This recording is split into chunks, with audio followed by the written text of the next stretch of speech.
Olá a todos, que a paz do Mestre Jesus possa permanecer em nossos corações, que Ele possa nos amparar, que Ele possa nos sustentar em mais uma semana que se inicia. Estamos aqui para mais um acolhimento com Jesus.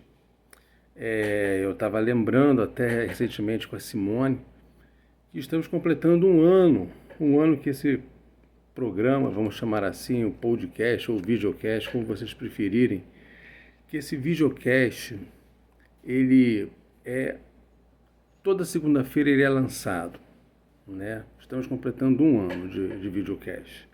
Isso é bem gratificante, porque nós percebemos, né, a abrangência, né, das mensagens que são trazidas aqui pela espiritualidade através de Emmanuel, pela psicografia de Chico, a abrangência que isso toma, né? E a abrangência que eu digo também, o próprio nome já diz, o acolhimento com Jesus. Não é o acolhimento para Jesus, é o acolhimento com Jesus, né? Essas mensagens têm a finalidade de acolher corações, né? E dar aquela cutucada, aquela reflexão, né, também. Bom, vamos fazer nossa prece inicial e hoje nós vamos fazer algumas reflexões com o capítulo 91 do livro Fonte Viva, Psicografia do Chico, pelo Espírito Emmanuel, que tem como título Problemas do Amor, né? Pai de amor e bondade, Mestre Jesus, espiritualidade amiga e querida, estamos aqui para mais um acolhimento com Jesus. Pedimos que nós possamos ser intuídos para que possamos captar a mensagem que será trazida, para que possamos refletir sobre o que está sendo colocado aqui por esse benfeitor espiritual. Que assim seja, graças a Deus. Muito bem, então vamos começar. Capítulo 91, né? Tem uma mensagem, uma citação, melhor dizendo, de Paulo, está em Filipenses, capítulo 1, versículo 9, que diz o seguinte: que vosso amor cresça cada vez mais no pleno conhecimento e em tudo o discernimento. E aí começa Emmanuel a fazer alguma reflexão, né, em cima dessa citação. O amor é a força divina do universo. Vamos parar. Emmanuel está definindo amor. É a força divina do universo. Ponto. Não entra mais em detalhe. Amor, assim como a fé, são terminologias que nós não podemos definir muito com precisão, com exatidão. Porque são terminologias ainda consideradas pelo nosso nível de evolução, terminologias abstratas. E ele fala que simplesmente o amor é a força divina do universo. Quando a gente fala em amor, a gente pensa de diversos tipos de amor, né? Amor materno, amor paterno, amor fraternal, amor ao inimigo. Mas o que nós lidamos no nosso dia a dia? Que tipo de amor que nós lidamos no nosso dia a dia? O amor com nosso pai, com nossa mãe, nosso marido, nossa esposa, né? Família a dedo. Então, acho que não mais que isso.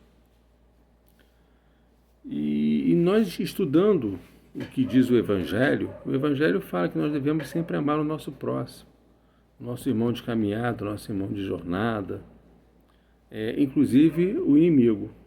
E aí é explicado quem é esse inimigo, né? E aqui Emmanuel fala, é uma força divina, quer dizer, vem de Deus, força divina do universo.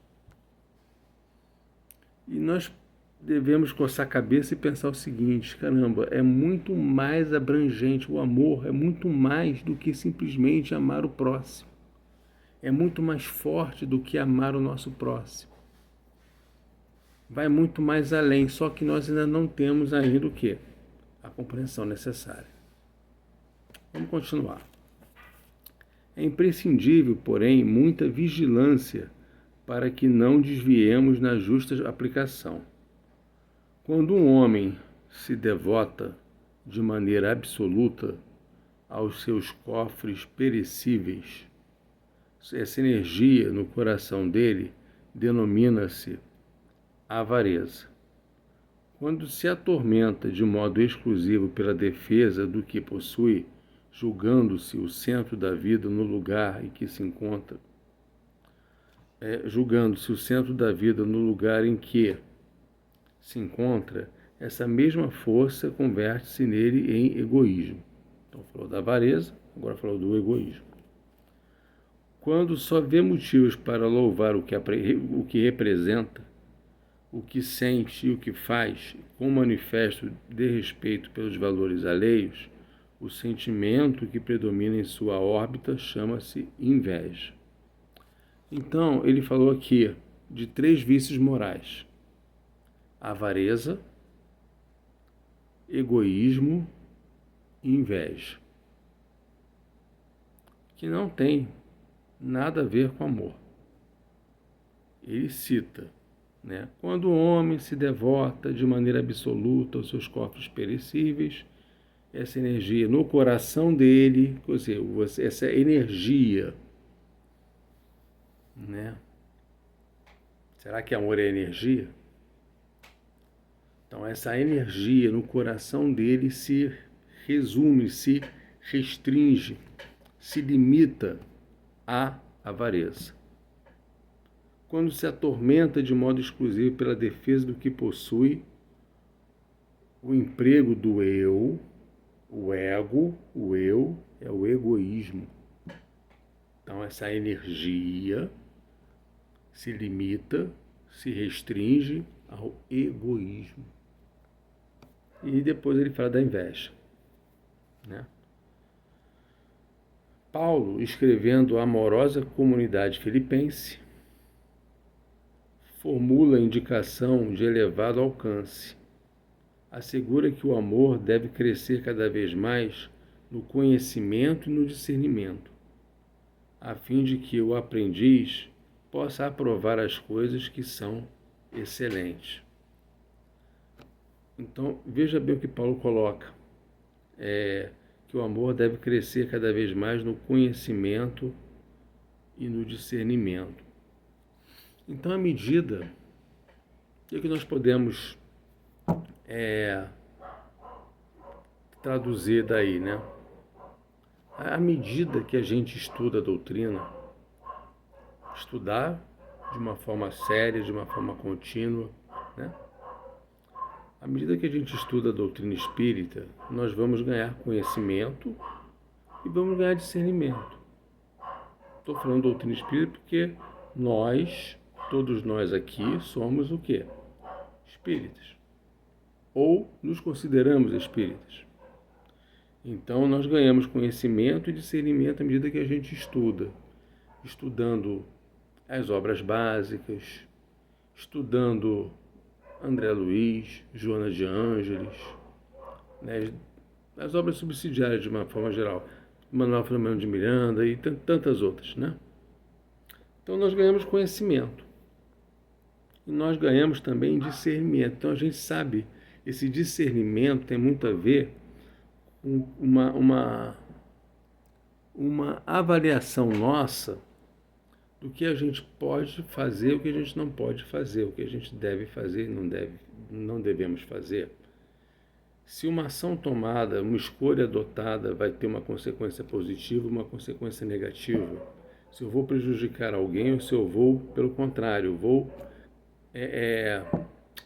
qual a palavra que a gente pode usar? Não prejudicar, mas trazer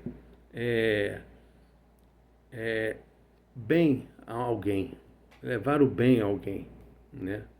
não prejudicar, não causar o mal, mas sim o bem, levar o bem. Então nós temos esse discernimento à medida que a gente vai ganhando conhecimento. Isso é discernimento, né? Com base no conhecimento que nós adquirimos, né? Eu falo em doutrina espírita, mas a gente pode falar também das outras religiões que também fornecem conhecimento, tá, gente? Eu só citei o exemplo da doutrina espírita porque nós somos aqui, isso aqui é um grupo espírita, né? Então ele fala que o amor deve crescer cada vez mais nesse contexto, né? A fim de que o aprendiz possa aprovar as coisas que são excelentes. Aprovar, dá ok, aprovar nas coisas que são excelentes. E quando a gente ganha o conhecimento e tem um discernimento, a gente começa a considerar que o amor ao próximo ele é o caminho, né? E define que esse próximo é qualquer irmão de caminhada. E Jesus ainda coloca que nós devemos amar o inimigo. O inimigo é aquela pessoa que nos fez algum mal, que nos prejudicou, que deu um tapa na nossa cara. Esse nós devemos amar. Esse espírito, né? A gente não devemos enxergar como o outro como uma pessoa. É muito mais além disso, muito maior que isso. Esse conhecimento que a doutrina nos traz, esse discernimento que a doutrina nos coloca frente a frente com a verdade, é mostrar que todos nós somos o quê? Espíritos encarnados, momentaneamente encarnados, mas acima de tudo nós somos espíritos que estamos volta e meia encarnado, hora desencarnado, hora encarnado, hora desencarnado, e por aí vai.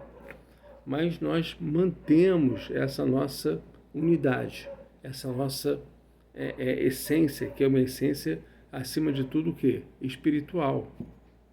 Somos espíritos imortais, criados por Deus, simples e ignorantes.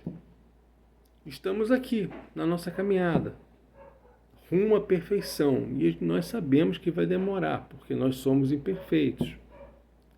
Então nós vamos passar ainda por todas as classes, todas as ordens que estão lá na pergunta de número 100 do Livro dos Espíritos, aonde Kardec, de uma forma didática, estabelece as classes e as ordens dos espíritos segundo a evolução, né? Então, parte da categoria da classe da ordem mais elementar, aí vai chegar até a condição de espírito puro, espírito perfeito, inteligência e moralidade. Essa é a nossa trajetória. Então, se nós estamos aqui num planeta de prova e de expiação que é a Terra, é porque nós somos ainda espíritos o quê? Imperfeitos, né? Da terceira classe, da última classe, estamos lá embaixo. E a ordem varia, porque são inúmeras ordens. Cada um está numa ordem, né? Então, o que eu quero dizer com isso? De nós enxergarmos o outro sempre com esse olhar. Eu estou vendo o quê? Um irmão espiritual. Já não muda. Vocês acham que mudam? Eu não estou vendo uma pessoa encarnada. Eu estou vendo um irmão espiritual. Que muitas das vezes precisa de ajuda. E nós, pelo fato de termos ainda algum conhecimento, ou um certo discernimento, nós podemos tentar, de alguma forma, socorrer, acolher, estender a mão a esse irmão espiritual. Observe então que se nós jogarmos isso, projetarmos isso para essa questão de amor, se encaixa? Eu acho que encaixa. Eu acho que faz sentido. Vamos continuar. Emmanuel continua dizendo o seguinte: instruamo-nos para conhecer. Instruamo-nos, vamos estudar. Temos aí as obras básicas, de novo, as obras básicas, coleção André Luiz, Manuel Filomeno de Miranda, tem um monte de estudo para ser feito, né? Mas assim, para quem está começando na doutrina agora, comece pelas obras básicas. O que eu chamo de obras básicas? Livro dos Espíritos, Evangelho segundo o Espiritismo, Livro dos Médiuns, Céu e Inferno, a Gênese, esses livros, né, de Allan Kardec, que é a doutrina espírita, é a base, é a essência da doutrina espírita. Comece por eles. Eduquemo-nos para discernir. Eduquemo-nos. Muitos de nós, veja bem, a educação que ele está querendo dizer aqui não é educação que o pai e a mãe nos fornecem, né? Aí, se o pai e a mãe não fornecer educação para a gente, pai e mãe que eu digo pode ser também tia, avó, enfim, quem quer que seja. Se nós não tivermos essa educação, nós vamos ser pessoas mal educadas. Não é nesse sentido que o Mano coloca aqui. Educar a alma. Educar a alma. Eduquemo-nos para discernir. Eduquemo-nos, vamos buscar conhecimento, vamos discernir o que é certo do errado, para que a gente possa fazer as escolhas mais certas. É nesse sentido. É nesse sentido. Cultura intelectual e aprimoramento moral são imperativos da vida, possibilitando-nos a manifestação do amor no império da sublimação que nos aproxima de Deus. Aprimoramento moral. Como que nós devemos? É uma pergunta agora que eu vou fazer aqui para ficar no ar mesmo, para que cada um possa responder. Como que eu posso me aprimorar moralmente? Como que eu posso me aprimorar moralmente? É uma pergunta. Eu não vou dar a resposta. É individual. É uma reflexão. Ok? Atendamos o conselho apostólico e cresçamos em valores espirituais para a eternidade, porque muitas vezes o nosso amor é simplesmente querer, e tão somente com o querer é possível desfigurar impensadamente os mais belos quadros da vida. Atendamos ao conselho apostólico e cresçamos em valores espirituais. Valores espirituais. Que valores espirituais são esses que o Mano fala aqui? E demais, tem uma coisa que ele bota: valores espirituais para a eternidade. Né? Humildade é um valor espiritual? Com certeza. Eu não ser avarento, não ser invejoso, é um valor espiritual? Sem dúvida. Eu tirar o orgulho do meu coração, a inveja, a arrogância, a ignorância. Fazer o outro da mesma forma que eu gostaria que o outro me fizesse. É um valor espiritual. É isso que Emmanuel pede. Que nós possamos crescer em valores espirituais. Então, amor. Fazendo uma última reflexão aqui com vocês, eu vejo o amor como algo, como ele coloca no início, a primeira frase que Emmanuel bota nesse texto. O amor é a força divina do universo. Ou seja, é algo muito, muito mais forte, muito mais abrangente, e nós ainda não percebemos isso. Porque nós estamos ainda tentando entender isso. E do entendimento eu tenho que compreender, ou seja, eu tenho que experimentar, eu tenho que vivenciar isso. Nós ainda não chegamos nessa etapa. É um exercício contínuo que nós devemos fazer. Queridos, muita paz a todos. Fiquem com Deus, uma excelente semana.